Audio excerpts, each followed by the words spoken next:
Hi guys. Just going over the notes I took when we were meeting together about your projects and um my wife. Let me turn the music down. Being broadcast recorded here at Base Camp 6. This is my home in Seoul.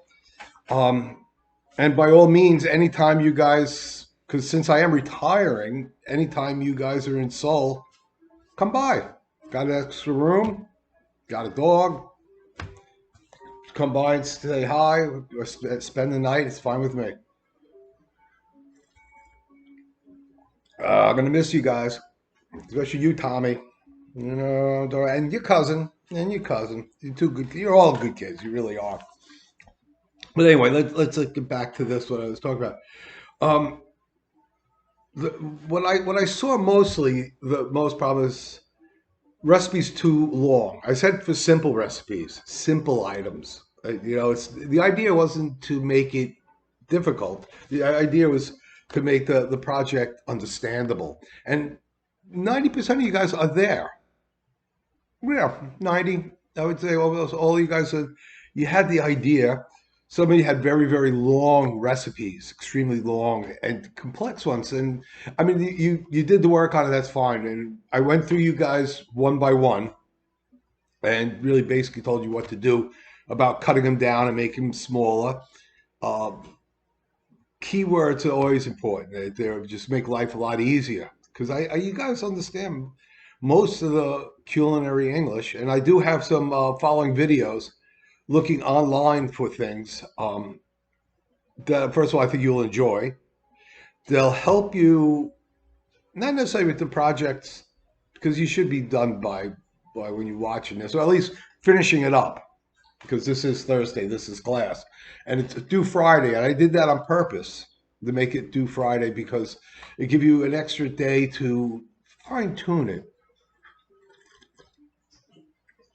Most of you guys really didn't have a menu proper, right? And once again, you don't have to have recipes for all your menu items, but for simplicity, if you have the 3, 4 items, so you can put it on there.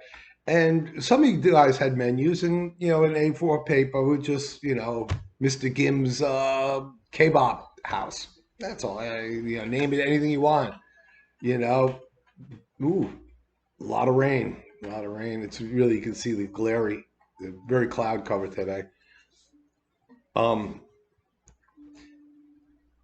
you could put a description in it if you want to. Like we looked at plenty of menus, and even though menus are menus are art.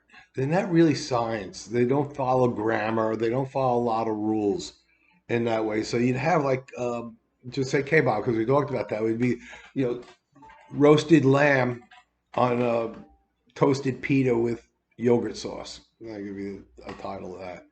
Um, what do you guys have pizza in a weird place? I forget that. And a description of pizza. Everybody knows what pizza is. So you say what topping it is. It's specialty, house specialty bulgogi pizza. I forget which student had that one. I didn't write down the note, but I just thought it was odd the country they had to have pizza. But once again, I made that your decision. Once again, that's not really goes against not your grade, but the project. If you choose something that you think would go well in Turkey, that's fine. Only one of you guys had pizza, so that's fine. If you all had pizza, then I'd be worried. I would be worried because there's a lot more food out there than just pizza. And even the Korean items. Some of you guys did some nice fusion items with or without gochu, things like that. Spiciness, not spicy, spicy. That was good. A couple of you guys did the costing. Mm, I'm impressed.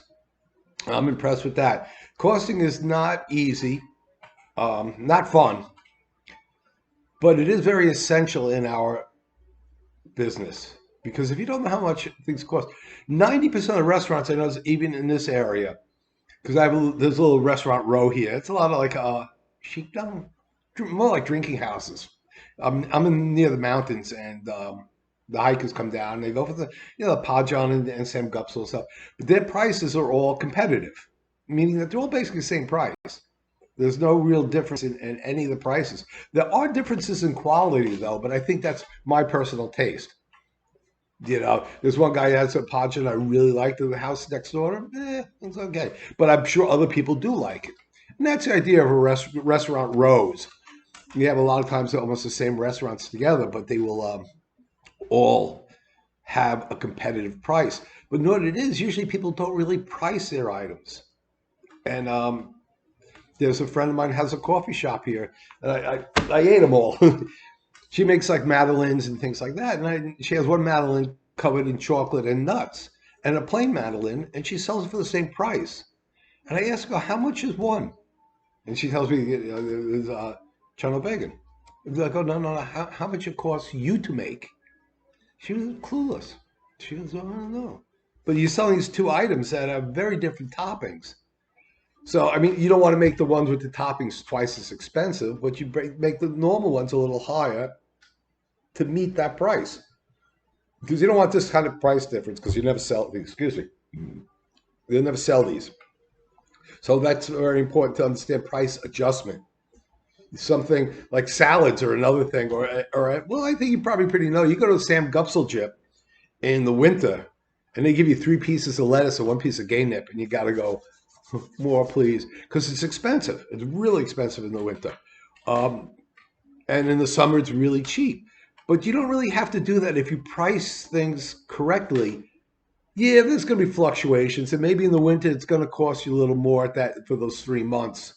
But if your price is adjusted, you can make it through there without first A, losing money, B, losing customers.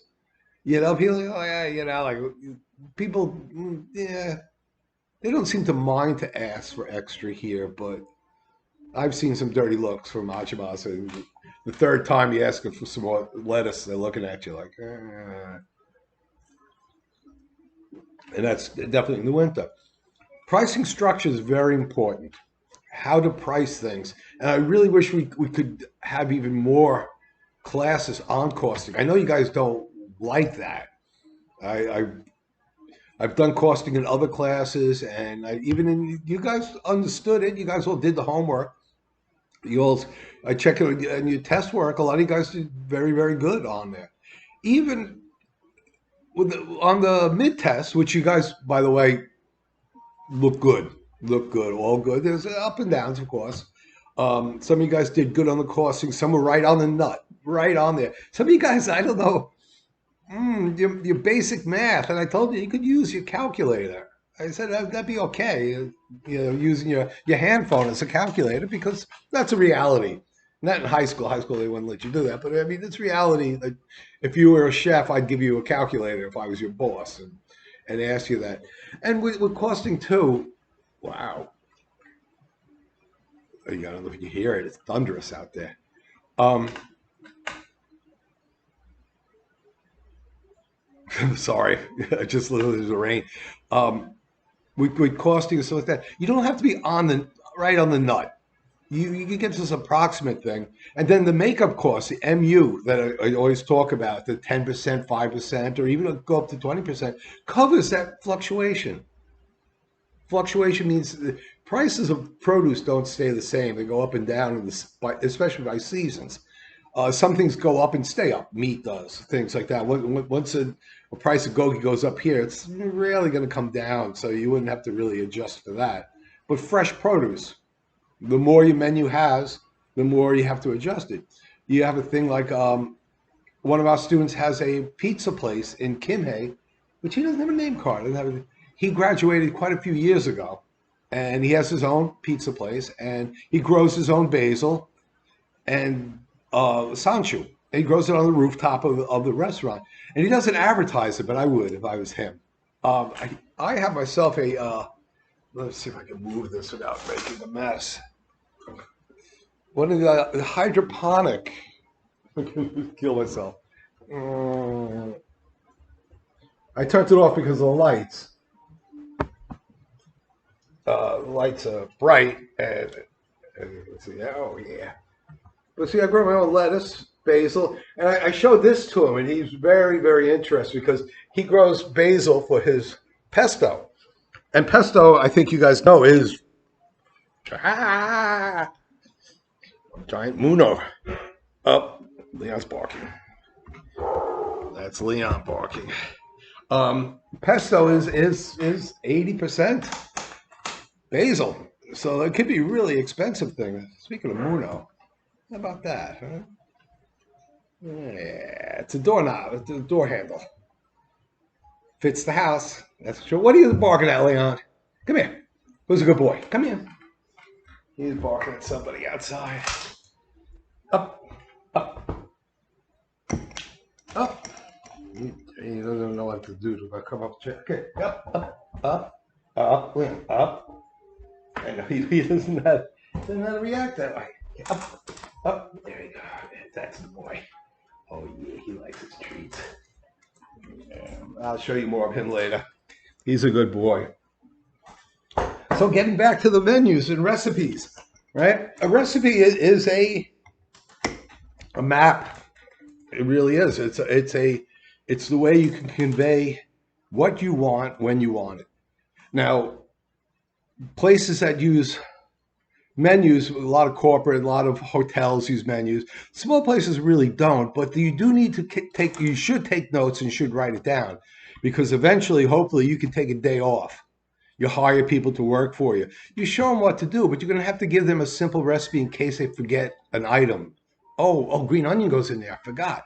Yeah, so I mean that's what's the important thing about making little and quick to read notes. And second of all, too, is that most of you guys, or at least historically, 20% of you guys have ended up in large hotels up here in Seoul. Please visit. And a lot of times they have foreign chefs, and they're usually not from America. They're usually like French and German or Italian. And they usually hire them really just to be there. They don't really do a lot of the menu design or anything like that, but they do a lot of the traditional Western cooking. They'll teach that type of thing.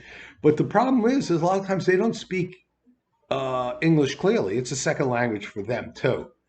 So you're used to North American English, American and Canadian English. You guys are very, very used to that. Where a lot of Chinese are used to British English. It has different, different influences that way.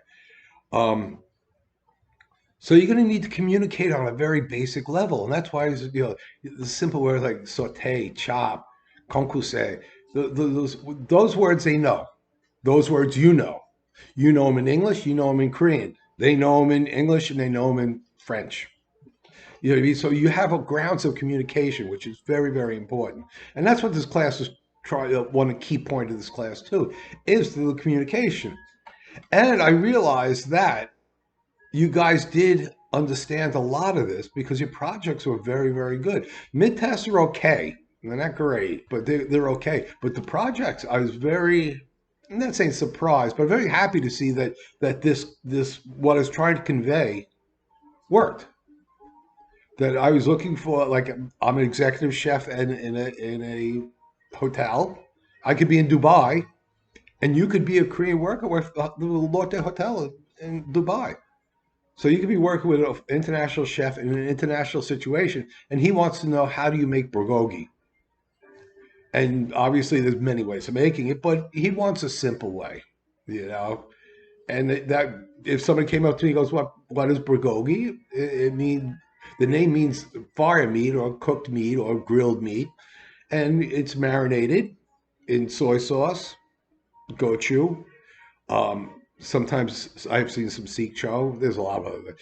I love the fresh pear, grated pear in there is really nice with a little garlic and vinegar. It's really nice taste. A lot of ways of doing it.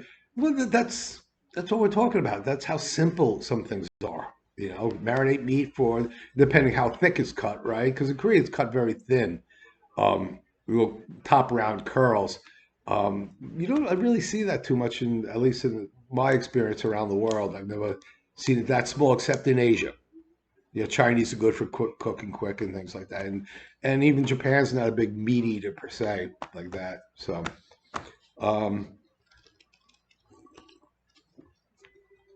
before we go to the videos, some points. Once again, when you do your menu, don't make it too small. You can use a whole A4 paper. You can put a border around it, make the lights, make it look pretty.